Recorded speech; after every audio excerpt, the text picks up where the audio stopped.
All right, so why don't we get started? So without further ado, let's kick off our first Siemens STEM Academy webinar. Continue to introduce yourself in the chat window. Continue to let us know what questions you have. But we're very excited about our kickoff webinar. I'm so happy that we have so many educators and their students joining us from all around the globe. So this webinar will be recorded, and we will send out a follow-up email to all of the attendees and all of the registrants so that you can watch this again and again, and in particular, share it with your colleagues, because that's ultimately what this initiative, the Siemens STEM Academy, is all about. All right, so I have a slide up on your screen right now. It gives you a quick snapshot of the Siemens STEM Academy website. So this just launched, the website just launched late last week, so it became live, and it's a first of its kind initiative to really put that emphasis on STEM education in our schools and to really support educators and their students in making STEM a reality. And the way that we hope to do that in partnership with Siemens is to connect you to your colleagues. So when you look at today's webinar, we have folks from all over the country, all over the globe, connecting for our very first special webinar. But share ideas in the chat window. Take what we learned today, bring it back to the Siemens STEM Academy website, where we have lots of ways for you to connect. All right, so we'll continue to reemphasize this and come to it at the end again. But I do want to point out kind of four main initiatives or main things with the Siemens STEM Academy. All right, the first of which, if you go to www.siemens-stemacademy.com, it'll take you to that page, to the home page that I just showed you. All right, and when you land there, the online portal, it really is, it's a premier online community. All right, it's not just a website. We've designed it, and Siemens has been so committed to making sure that all of the things that we're doing, today's webinar, the resources, all right, that we're sharing, that it really does have this community feel. So when you go there, you're going to see that the website is not just a static website. There's a blog, and we actually have a couple of the authors for the Siemens STEM Academy blog on with us now. Patty Duncan, who is a science educator from Pennsylvania, is one of the lead authors of that blog. So sharing ideas, fresh ideas, sharing out the archive, sharing out websites. I mean, just, very vibrant, dynamic community feel. So the blog, there's also a great place, and I have a little screenshot of it there, where you can share your resources. So we have some resources up there that have been shared from teachers all across the globe already, ranging from, any of the multiple disciplines, science, technology, engineering, math, even inspiration, what ideas for getting students excited about STEM and making that a realistic part of your school day. So resources that are up there, but you can also register for the site and share your own. That's really what the goal is. And when we're sharing ideas today, contribute to the site, post comments on the blog, share your resources. It really is about connecting you to each other. All right, so that's one piece of it. The second piece of the Siemens STEM Academy is a monthly webinar series.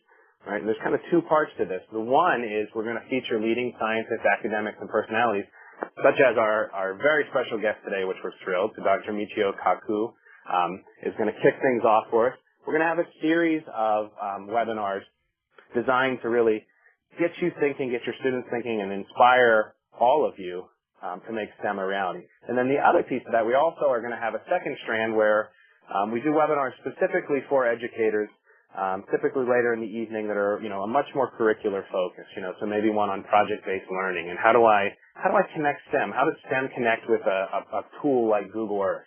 So webinars are part two.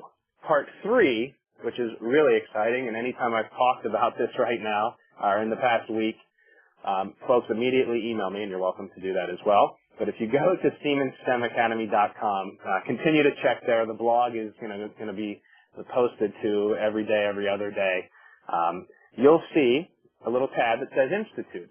So this summer, 50 teachers, are going to be selected to come together for this week-long, really intensive, yet really fun immersion program to really network with each other, network with these, science thinkers from all around the globe, and ultimately, see how STEM is or becomes a reality in your classroom. So connecting with each other in person so that you can extend that beyond the school year. So it's a really exclusive, exciting opportunity that'll happen this summer in Washington, D.C. So that's part 3. Part 4, as if it couldn't get any better, part 4 is the Siemens Teachers as Researchers. It's a 2-week residential professional development program for middle and high school teachers in which those teachers, those educators, will go down to Oak Ridge, Tennessee, to the Oak Ridge National Laboratory and work hand in hand with some of the top scientists and researchers around the globe. So 4 different parts to it, this vibrant online community, the webinar series for both you and your students, right? The week-long immersion program in DC that we encourage everyone to just keep going back to SiemensSTEMacademy.com and checking out, when more information will become available so that you can apply and join us. And then finally, the 4th part is our Siemens Teachers as Researchers, our STARS program, which is the 2-week residential program. So Siemens STEM Academy, we couldn't be more thrilled to talk about it. I encourage all of you to check out the blog. That's where you're going to find out the updates. Patty, one of our bloggers, like I said, is on. As soon as the archive for today's webinar is available, you can check out the blog, and it'll point you to where that's at and where the resources are at. So I encourage you to actually go there, subscribe to the blog, all right, so that you get it via email or your RSS feeds. All right, I'm taking too much time now. I wanted to take 3 minutes. One more thing before I introduce our special guest. Within the Siemens STEM Academy online portal, online community, and when you go there, make sure that you go in the upper right-hand corner, right, and register for the site so that you have full access to upload resources, to download resources, to see all of the wonderful things so that you have the ability to post comments to the blog. So register for the site, and if you don't do that, it'll prompt you when you go to download a resource. Register for the site so that you have full access. All right, once you've done that, you'll be able to access the resources that are already there, one of which is this incredible lesson plan that accompanies today's webinar. So all of the webinars will be archived so you can watch them. If you're not with your students today, you can schedule a time later this week or next week to watch the recorded version, all right, and use this accompanying lesson plan. All right, if your students are with you today, you can use the extension activities in this lesson plan. It's available for free. All of the stuff on the Siemens STEM Academy site is free for educators. But this lesson plan document, really 3 main objectives to it. Identify some current technologies that were once thought impossible. So how do we do that? How do we connect that, make that connection with our students and really think outside the box? The second, discuss the relationship between science fiction, magic, and science fact. And then the third one that this lesson plan gets at is really how do we connect these ideas and technologies that Dr. Kaku is going to talk about and the follow-up activities to STEM fields and careers. How do we make that connection? All right? So to see what is possible. Some of the things that I really liked in it, and I just wanted to highlight a few of them. So there's a student question worksheet. So especially, I know a lot of folks are connecting I saw folks connecting from the East Coast. You're probably not with your students, or maybe you have them in your science after school lab or club. But if you don't, you could always watch the webinar. There's a student question worksheet, really to just emphasize the key points from today's webinar. You can do some research and data collection. One of the things that's in the lesson plan is, how soon might an idea or technology come true, if at all? So some of the things that Dr. Kaku is going to talk about and lead us into thinking about what's next. And collect student responses and do some data collection, that whole science and math bridge. All right. There's a great Venn diagram too. This is a good one to just start your lesson with, kind of bell work. All right. The connection, the overlap between science and magic. All right. Science and magic and science fiction. All right. And then what I really like are the extension activities. So there's lots to the lesson plan. I encourage you to go download it and use all of them. But some that I really like. One that I thought was really powerful is that, after the webinar, have your students research some popular technologies that, kind of are on that cusp. Some of the examples that we give are solar sails and space elevators. Present the challenges, benefits, and application of each, and have your students do a presentation about it, a group presentation, put it together in PowerPoint or a tool like Blogster, right? Present the possibility, realistic, not realistic, timeline. Have them do some research. You can also have students do a webinar summary. So, kind of that role of the reporter. This is, even within STEM, it's the connection to literacy. So have them do a webinar summary on their blogs or for the school paper. Class debate is always a great one. So teaching science fiction is an integral part of STEM, learning STEM subjects. Yes, no, maybe. So lots of ideas in that lesson plan. I encourage all of you to go to SiemensSTEMacademy.com, download it and use it as you wish to really make the connection beyond today. All right. I apologize for taking that many minutes to go through that, but there's just so much, and we're really excited about the Siemens STEM Academy. There's just this four-prong effort to it. It's just fantastic. So everybody promise me that you'll visit SiemensSTEMacademy.com, register, continue to come back. But without further ado, I'm going to turn it over to the reason that you are here and introduce Dr. Michio Kaku, host of Science Channel Sci-Fi Science, Physics of the Impossible, the theoretical physicist, best-selling author, and co-creator of string field theory. So without further ado, Brad, if you would pass things back to Dr. Kaku, that would be wonderful. And everyone give Dr. Kaku a virtual welcome in the chat window. Dr. Kaku, can you hear me? I can hear you fine, Lance. Excellent. And Brad, if you could make him the presenter. I'll take it over so I can do the videos for him, and then we'll go hand it over to him. Excellent. Thank you. Okay, very good. Well, let me say that it's a real honor to be in virtual contact with so many people across the country and the world. We have people from overseas as well. I'm right here in New York City, in Manhattan. But, you know, when I was a child, I had two role models. The first was Albert Einstein. He had just passed away. Everyone was talking about his unfinished work, and I wanted to be part of that. I wanted to complete Einstein's dream of a theory of everything. In fact, when I was in high school, I built an atom smasher. I blew out every single circuit breaker in the house, but the atom smasher got me accepted to Harvard. The second role model I had as a child was Flash Gordon. I loved science fiction. I used to watch all that stuff. But, you know, eventually I began to wonder, the fourth dimension, is it really possible? Antimatter, starships, invisibility, time travel, force fields. And I realized that I had to become a theoretical physicist in order to understand these things. So, on Sci-Fi Science, on the Science Channel, every Tuesday at 10 o'clock Eastern Time, we talk about these things. So, let's have a few video clips now. In the first video clip, we'll introduce Sci-Fi Science, based on my book, Physics of the Impossible. So on your screen, there should be a video box, and on the lower left-hand side, you see an arrow, the play arrow.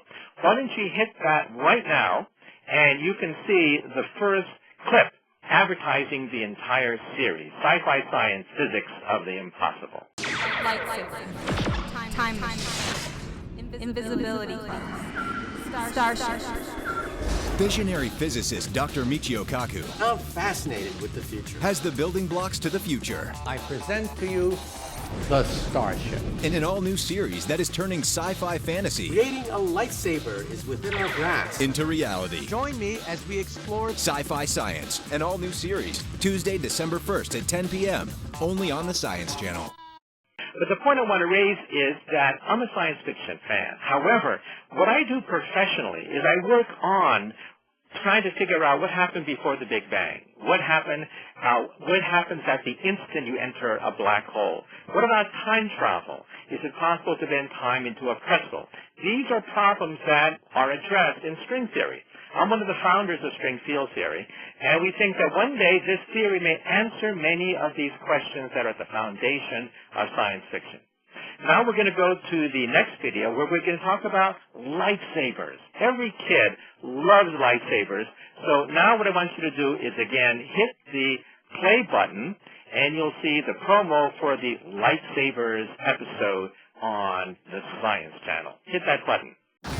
Tuesday on an all-new Sci-Fi Science. We're designing a weapon fit for a Jedi Master Notice that I can shape and mold the plasma to our specifications. by harnessing raw energy that will give you the power of the Force. That's how we're going to build a lightsaber, using the power of magnetism. You're talking about fantastic amounts of charge. Sci-Fi Science. How to build a lightsaber. All new Tuesday at 10 p.m. on Science Channel. And again, I'm going to give you a few seconds more in case you had trouble loading that little clip. But again, we physicists believe that some of the things of science fiction are indeed possible. Some of them are possible within just a few more years to a few decades. Some technologies, like time machines, may perhaps perhaps take hundreds of years before we can perfect. But the point is, as Arthur C. Clarke once said, any sufficiently advanced technology is indistinguishable from magic. Now, starships will be the next episode, so we're going to play a few clips now from Starship episode. And so realize that today we have spaceships that can take us to the planets, but hey, maybe in 100 years we'll reach the stars. So now hit the button on the lower left, the play button, and you'll see the promo for the Starship episode. Tuesday on an all-new Sci-Fi Science. We're building the fastest, most powerful spaceship this side of Alpha Centauri. What if we harness the power of something that occurs in nature? With an engine more powerful than anything we've ever seen before. We're going to explore space using the wind in space, in this case sunlight, to push our sails to the planets and beyond. Sci-Fi Science, How to Build a Starship. All new, Tuesday at 10 on Science Channel. And I'll give you a few more seconds before we load up the last one, which is about time travel. Now, of course, everyone wants to know whether or not it's possible to visit the past or visit the future. Well, time travel to the future is well within the laws of physics. Our astronauts go into the future every time they go into outer space. Going into the past, of course, is much more difficult. But in this sci-fi series, we talk about real physics. We're not talking about science fiction. We're talking about going to Princeton, going to Harvard, going to Stanford, interviewing the top scientists about these things. So again, the next episode will be Time Machines. So when that loads up, hit the button on the lower left and you'll see the promo for the Time Machine episode. Tuesday on an all-new Sci-Fi Science. Imagine rocketing thousands of years into the future. We're making time travel possible. I'm going to show you how to build a time machine. But this feat requires a massive design. Einstein told us that space can actually have shortcuts. The only way to move something this colossal is with gravity. Sci-Fi Science, How to Travel Through Time. All new, Tuesday at 10 p.m., only on Science Channel. And again, I'll give you a few more seconds because maybe you're having trouble loading the video. But next, we're going to go to the slide presentation. I'm going to spend a few minutes actually going through some of the graphics that we use to illustrate these incredible technologies. And again, what I do professionally is I work in something called string theory. We hope to test string theory with the Large Hadron Collider, the largest machine of science ever built in the history of the human race, now in operation. It just was turned on last month. And we hope to begin to test many of these fantastic theories, especially string theory, with the Large Hadron Collider outside Geneva, Switzerland. In fact, I was just there 3 years ago with BBC television, actually filming at the Large Hadron Collider. And as soon as the data comes out, we physicists are going to look into it to see whether or not we can, quote, read the mind of God. These are the words of Albert Einstein. So now let's go to the slide presentation where I'm going to briefly go through some of the pictures that we used in the series. So in the first slide is the time machine. Now, of course, everyone wants to have a DeLorean. Everyone wants to be able to rocket back into the past just like Michael J. Fox. However, we physicists believe that it will take a lot more than a DeLorean. So here's me sitting inside the DeLorean, rocketing back to the past, but in reality, it would take an enormous amount of energy to go into the past. So here we have the devices, and of course every science fiction fan knows that plutonium. Plutonium is the basic engine for the flux capacitors. Well, let me be fair about this. First, plutonium does not have enough energy to drive a time machine. Second, there's no such thing as a flux capacitor. That's a creation of Hollywood. However, we physicists do believe that perhaps if you could warp the fabric of space and time, perhaps create a wormhole. Black holes, for example, can create wormholes, we think. However, anyone walking through or going through a wormhole would be crushed. However, that's why some physicists believe that if you could create a bubble around yourself of negative matter, then the bubble will protect you against a collapse. If you look at Einstein's equations, as I have, you realize that negative matter, negative energy could keep the throat of a black hole open sufficient so that you could walk it back into the past. Now, of course, if you go backwards in the past and meet your teenage mother before you're born, well, you're in a lot of doo-doo if that happens. But we physicists actually have worked out the paradoxes of what happens if you meet your teenage mother before you're born. And of course, every sci-fi fan wants to have their lightsaber. But there's a problem with lightsabers because, of course, the light just keeps on going. If you have a laser beam, the laser beam would simply keep on going and you would destroy your rocket ship. So, we physicists believe that a plasma torch may give us all the benefits of a lightsaber and still have it contained within a sword so that you don't ruin your starship when you get into a ray gun battle. So, again, this program is about science, real science, not necessarily science fiction. This is how you would build a lightsaber. First of all, you would have the plasma torch located in the handle. Notice that there is a fan on the left-hand side which sucks in air.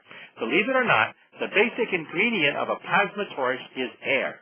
Air is sucked in and then is ionized by an electric circuit. So then the highly ionized air is heated up to fantastic degrees and then shoots out a long cylinder where the plasma comes out. Now, plasma is very hot ionized gas, like the sun is made out of plasma, lightning bolts are made out of plasma, and they're uncontrollable. That's why you need a magnetic field.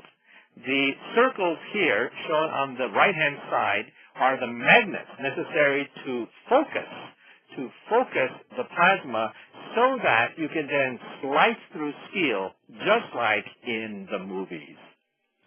And of course, everyone wants to know, are there other universes out there? Is there another universe perhaps where you went to a different school, or perhaps married somebody different, or pursued a different career? So let's now put that slide. And we now believe that there could be gateways, wormholes, connecting universes. Of course, the energy necessary to do this would be incredible, but it may be possible to build a gateway that connects you between two different universes. And in the program, we actually give you a blueprint of how you would do this. Let's say that this represents the asteroid belt. You would have to assemble an atom smasher much bigger than the one that I assembled when I was 17 years old. The machine that I built when I was in high school only went up to 2 million electron volts. Here, you would have to go to energies much larger than the Large Hadron Collider. And when the two beams meet, the red beam and the green beam meet, perhaps you can attain what we physicists call the Planck energy. The Planck energy is the energy at which space begins to boil. Even space, empty space, will begin to boil at this fantastic temperature, meaning that bubbles will form. And these bubbles could, in fact, be gateways, perhaps, to a parallel universe. And speaking about gateways, people want to know, if you build a starship, can you actually go faster than the speed of light? Well, Einstein's theory of special relativity says no, you cannot go faster than the speed of light. Einstein is the cop on the block.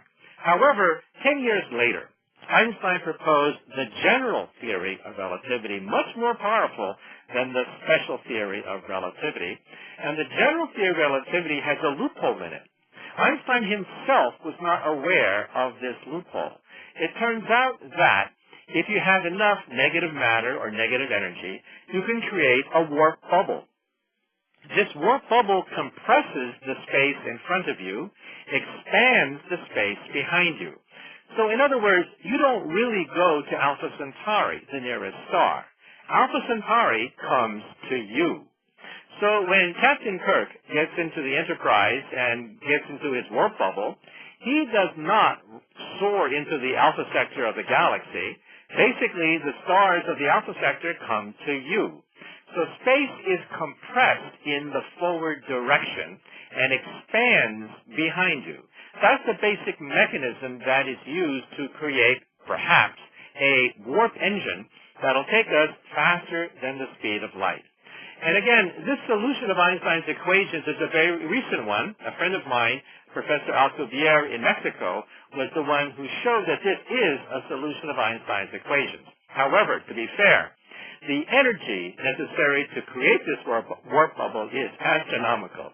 So this will not happen in our lifetime. However, it may happen in the lifetime of our descendants, or perhaps maybe aliens in outer space have already attained this energy. So, in other words, if one day somebody knocks on your door and claims to be your great-great-great-great-great-great-granddaughter, don't slam the door. Next, we have force fields. Believe it or not, of all the technologies that we've profiled so far, force fields are the hardest. You would think that force fields would be the easiest, but actually the four fundamental forces do not obey the properties desired by anyone building a force field. We have four fundamental forces: electricity and magnetism, shown here. We also have gravity, which keeps us on the floor. And we have the two nuclear forces that light up the stars. Of the four forces, none of them have the properties that you want in a force field.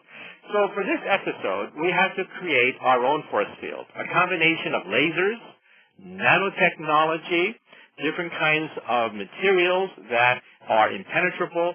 We had to create a new kind of force field for this episode of Sci-Fi Science.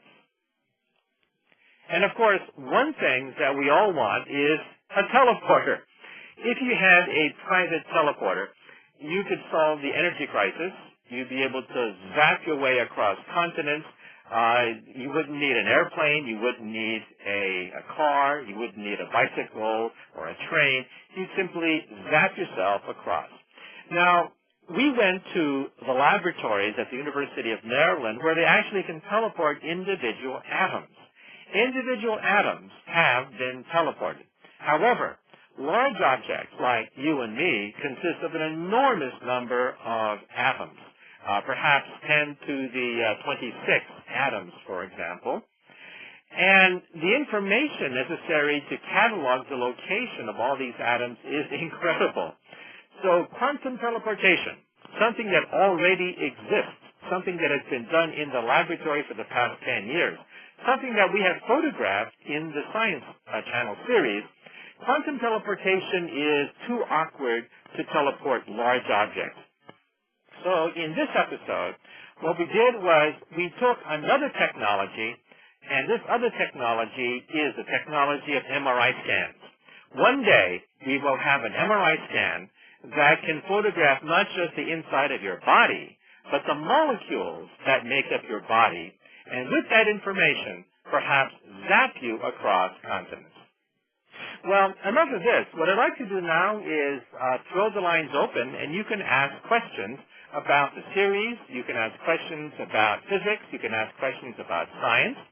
And in addition, let me also say that I'm on national radio. If you want to ask a question and get on 125 radio stations live on Saturday, then you can go to one of the radio stations which carry my science show.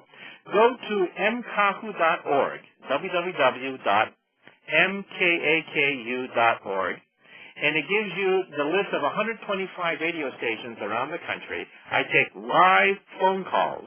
You can call in and join the other people that are asking questions, making comments on 125 radio stations around the country. So, Brad and Lance, I finished the slides, and now I'll be open for taking questions from the audience. Sure, we got did a great job, Dr. Kaku. A couple things for you. A couple questions came up. One of them that we got, I don't remember who it was exactly, so I apologize to whoever's question this is. How do you believe the private space industry will fare when, he put Nadia, there's a massive systems failure similar to the Hindenburg? You mean, what happens if there's an accident involving a private spaceship? Is that what you're saying? Yes. How do you think they'll respond?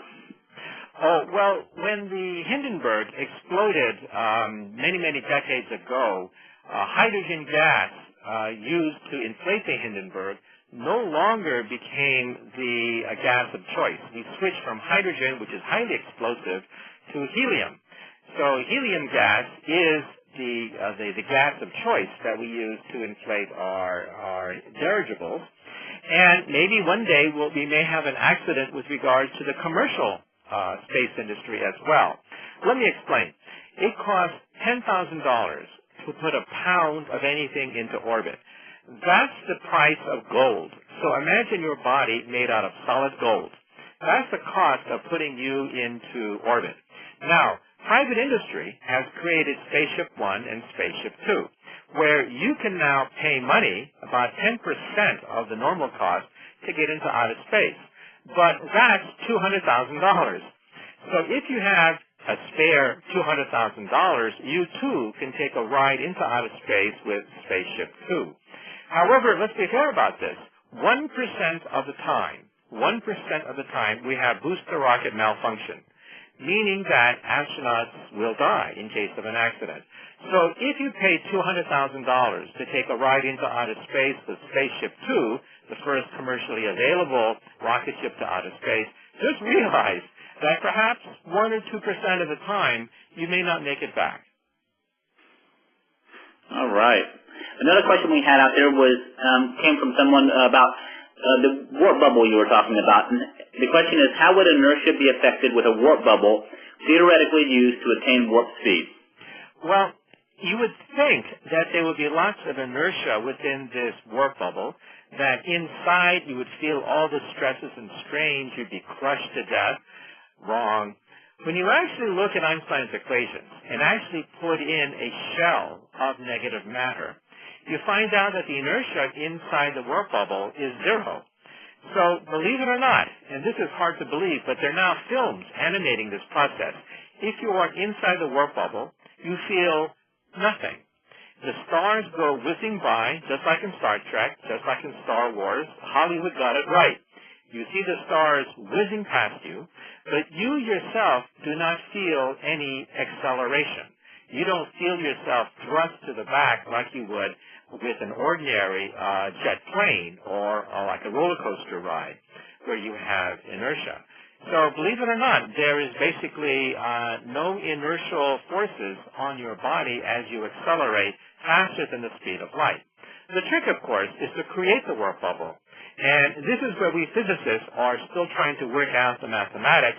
It would take an enormous amount of energy and matter, comparable to a small planet, in fact, in order to create this shell of warp bubbles. Right. Wonderful. Lance, I think you had a couple questions out there that you'd pulled. Yeah, we have a few questions here. This one is from Randall. If an object tends to continue in one direction unless acted upon by an outside force, isn't it possible that solar sails could move objects to infinite speeds eventually? Well, yes and no. First of all, you're right. Newton's first law of motion says objects in motion stay in motion forever unless acted on by an outside force. That's the reason why we can send space probes past Pluto without any gasoline whatsoever. It takes several tanks of gasoline to simply drive across many state lines, but in outer space, you coast. You basically coast your way. Now, solar sails are being looked at for a potential engine for a starship that goes below the speed of light. However, you have to be close to the sun. Outside the sun, if you're past, let's say, the orbit of Pluto, our sun becomes very much like an ordinary star. It's indistinguishable from an ordinary star once you go past Pluto. So the solar sail would have to build up speed before it leaves the solar system, and afterwards it would coast. Therefore, some people have said that we should put laser batteries on the moon. Laser beams on the moon could create enough light pressure to then hit the solar sail to keep it going even past the orbit of Pluto. However, if you do the math, if you simply do the math, you find out that you have to have a laser bank on the moon, which is absolutely humongous. You're talking about the entire output of the United States going into a laser beam to push a sail to faster and faster velocities. So again, you will not get infinite velocities. The best estimate I've seen so far is that you could perhaps go maybe 10, 20% the speed of light with a large bank of lasers on the moon. Excellent, and that was just in perfect time because Randall's class is dismissing now, so thank you all for joining us there, I believe, in Texas. Another question, this one came up several times about, could you speak to the theory of invisibility? Well, sometimes I teach optics at the university, and we professors used to say, humbug, there's no such thing as invisibility. Light cannot wrap around an object like water wrapping around a boulder. You know that downstream from a boulder, water wraps around the boulder, so that you have no idea that there's a boulder upstream because water wraps around the boulder and reforms at the other end. Well, light can't do that, we thought. Well, we made a mistake. It turns out that a Russian physicist redid the calculation and showed that if you have something called a metamaterial, it is possible that light can bend around an object, reform at the other end, so that Harry Potter inside is invisible. Light simply goes around Harry Potter, reforms at the other end. Now, 3 years ago at Duke University, this was actually done with microwave radiation. Now, microwave radiation, like you find in a microwave oven, has a wavelength about the size of your thumb. Therefore, you can kick the direction of microwaves so that it behaves like water. This was done 3 years ago. We physicists were quite amazed. We thought that this violated the laws of physics, but there it is. With the Science Channel, we took a TV crew down to Duke University and filmed it. We actually filmed this invisibility machine. Now, of course, we want to go from microwaves to visible light. That may take a while still. However, at Berkeley and at Caltech, two groups have already announced that they have shown that visible light using nanotechnology will also bend in the same way. However, because it is nanotechnology, these are microscopic invisibility cloaks. So in the future, we'll be able to make a germ become invisible. Now, to create a true invisibility cloak, like Harry Potter's invisibility cloak, will take some more years of work. But we think that with nanotechnology, that could be the key to building an invisibility cloak. This is big business now. The United States Pentagon is funding this research. This research is now at the forefront of much research in optics. So every physics textbook on the Earth is wrong. Invisibility is possible. Right. That's wonderful. A question came up, and I was going to do a different one, but everyone seems really interested in this one, so I want to see if you can help out some of our middle school teachers out there. They're looking for a way to explain dark matter that would make sense to their 6th, 7th, and 8th grade students. That's hard. First of all, if you had dark matter in your hand, it would be invisible. Second of all, it would go right through your fingers because it doesn't interact electromagnetically, and it would go right to the center of the Earth. Then it would go past the center of the Earth and go to China. It would then go to China, come back through the center of the Earth, and then come back to your classroom and to your hand. And it would then oscillate back and forth, each trip taking just a few hours. So we've never seen this before. Dark matter is something that we have never experienced in our life. We've never seen invisible matter that simply has ghost-like properties. If I could throw dark matter against a wall, it would go right through the wall like a ghost. It does not interact with ordinary matter in the usual way. We've never seen this before. However, we do think that dark matter might be produced by the Large Hadron Collider outside Geneva, Switzerland. We're going to be colliding protons at trillions of electron volts, and we hope to actually produce dark matter in the machine. Now, the leading theory as to what dark matter is it's a higher vibration of the string.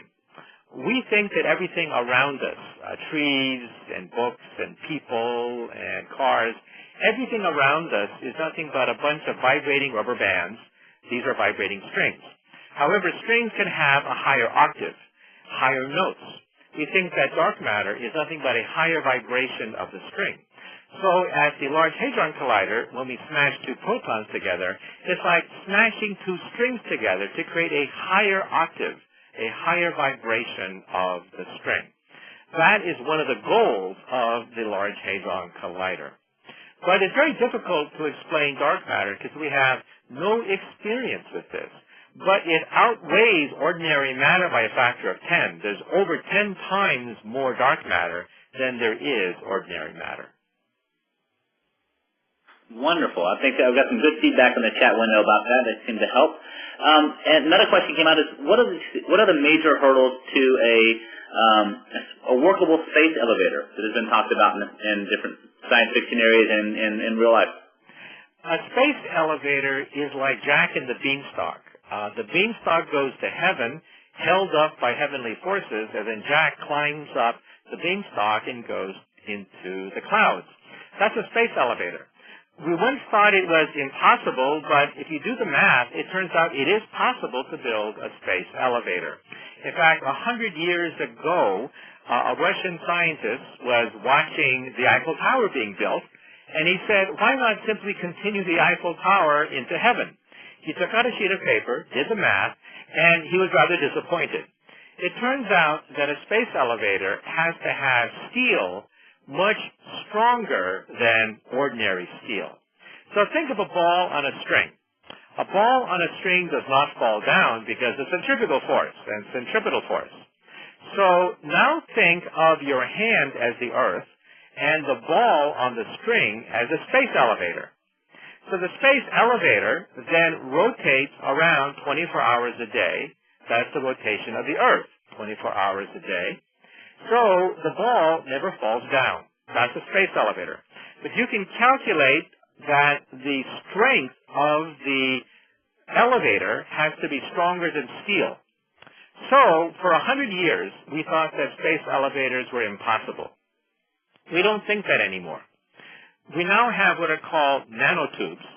It turns out that the tensile strength of nanotubes exceeds the strength necessary to build a space elevator.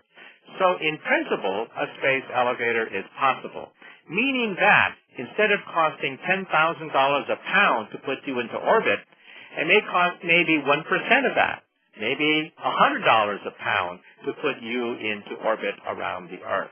However, to be fair, you have to have pure carbon nanotubes. The world's record for a carbon nanotube fiber is a few centimeters. That's not very long. You want a fiber that's thousands of miles long, but the world's record is only a few centimeters. So we have a long ways to go before we can create a fiber that's long enough to reach into outer space. Another problem, by the way, is the fact that satellites will go around the Earth and shift with time. It turns out that as the satellites shift gradually, it will eventually collide with the space elevator. So believe it or not, the space elevator has to have small rockets on it to nudge it out of the way anytime a satellite comes by.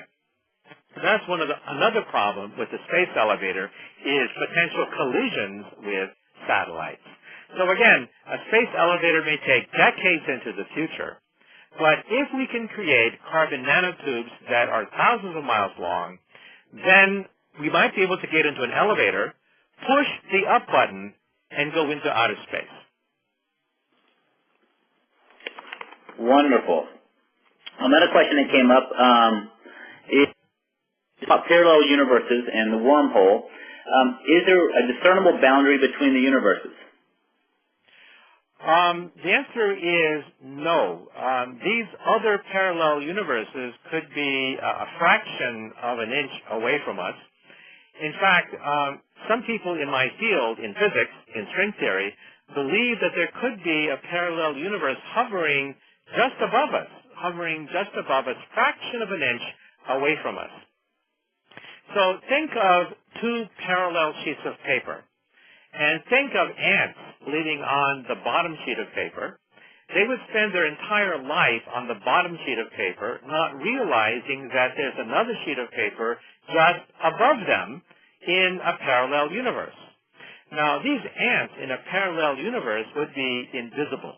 light would pass beneath them so that these two sets of ants would not know of each other's presence unless you create a wormhole, that is a tube connecting these two parallel sheets of paper. Now, if you read the novel The Invisible Man by H.G. Wells, the famous novel, you realize that the fourth dimension was the way to become invisible. So the invisible man is hovering above us. We live on the bottom sheet of paper.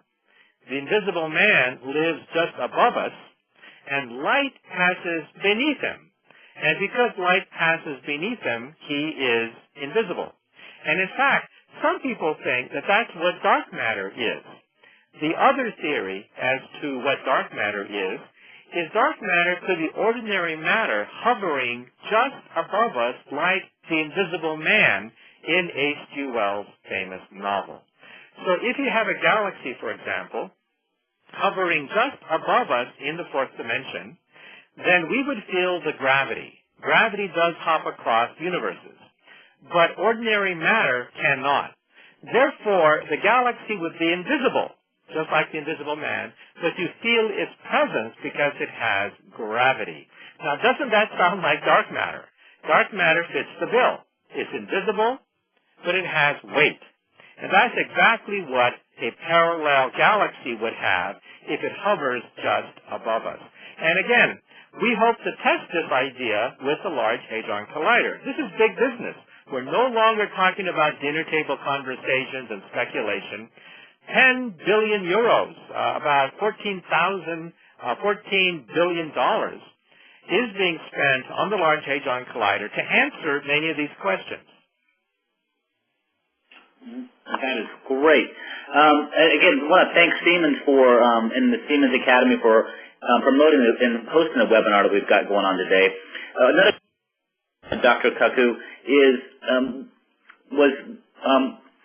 how close are we to workable fusion currently, would you say?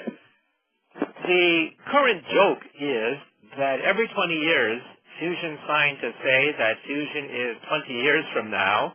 20 years later, we make the same prediction again. So it's like crying wolf. However, I do now believe that we will probably attain fusion before 10, 20, 30 years. In fact, we expect to have operating fusion reactors by mid-century in people's backyard. There are two ways in which to harness the power of the sun on the Earth. The first is NIF, the National Ignition Facility. With the TV crew, we went to California to visit the National Ignition Facility. It is the largest laser in the world. It creates 500 trillion watts of power for a brief instant of time. It heats up a tiny pellet to higher than the inside of the sun. And so essentially you're creating a tiny piece of the sun on the Earth. It takes 192 laser beams to do this. The whole apparatus is the size of 3 football fields, and the machine was just turned on a few months ago. So we have 2 machines now which could change history. The first is a Large Hadron Collider outside Switzerland, outside Geneva, Switzerland. And the second is NIF, N-I-F, which is just turned on a few months ago. And later this year, the NIF reactor may attain break-even. That's the hope. We're keeping our fingers crossed. The NIF reactor hopefully will produce more energy than it consumes. That's called break-even. And then in France, we have yet another fusion design. That's the ITER, the Experimental Thermonuclear Experimental Reactor, to be built in Cardache, France. It will be operational in about 8 years, and we hope to heat gas with a magnetic field to the temperature of the sun. So we now have 2 machines, NIF in California and the machine in France. 2 machines using lasers in California and magnetic fields in France to create fusion. Now, I personally believe, therefore, that the next 10 to 20 years could be quite dangerous for the Earth because of global warming. But once we go 30, 40 years into the future, fusion may give us unlimited energy without carbon dioxide.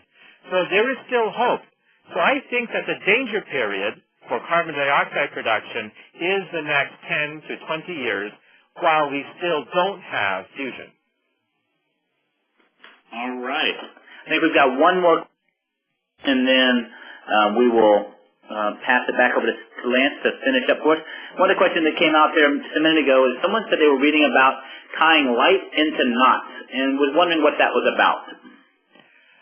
Well, Newton and Einstein both believe that light travels in a straight line.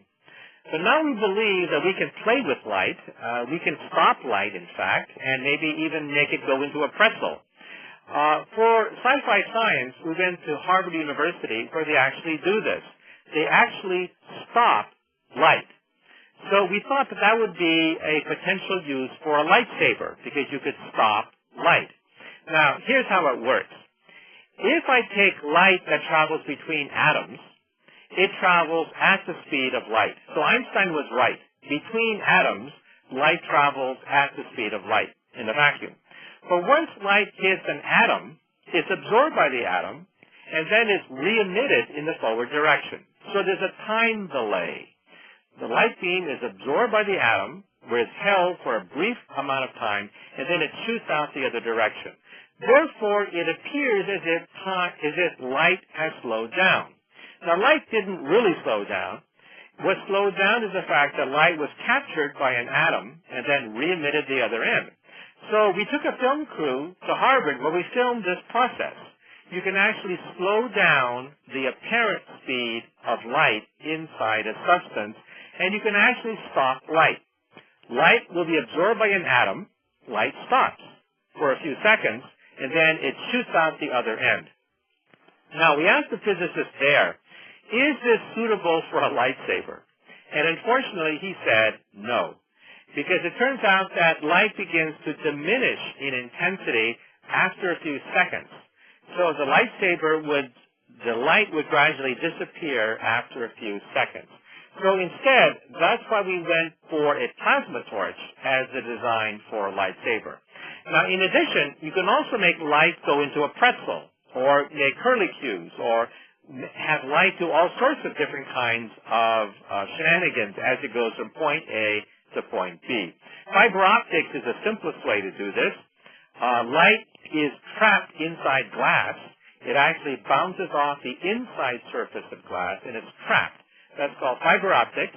And in fact, this telephone conversation is probably made possible by fiber optics. Fiber optics also transmits many of our internet messages as well. So in summary, sci-fi science is not science fiction at all. It's real science, but we take apart the devices of science fiction and show that many of them are actually possible. And again, in the words of Arthur C. Clarke, any sufficiently advanced technology is indistinguishable from magic. Dr. Kaku, thank you so much. This has been just fantastic, and you can see the chat window throughout has just exploded. We can't leave quite yet, though. We have to have one final question, and this one came up in several private chats over to me. Final kind of parting advice as we look at the Siemens STEM Academy and really trying to support teachers and their students and truly taking an integrated approach to the instruction of science, technology, engineering, and math, and all of the subjects, essentially. What advice do you have for students and then ultimately advice for their teachers?